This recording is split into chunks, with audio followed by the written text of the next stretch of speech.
The Depression was the cataclysm of North Dakota history. A third of the people of North Dakota were on direct federal assistance in 1935. North Dakota had more outmigration during the 30s than at any other portion, and the 1930s were harder on the state of North Dakota in terms of the grapes of wrath and the Dust Bowl and all of the cataclysm that involves than any other state. It was a bigger catastrophe in North Dakota than it was in Oklahoma or Arkansas or Kansas or Nebraska or even South Dakota.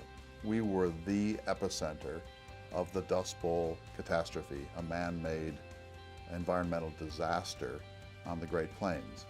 Bill Langer is the people's governor of the state, and people are looking to him to save them and to save the state. So he turned to one of the tools, and now the Bank of North Dakota came into its own because he thought, I can use this tool.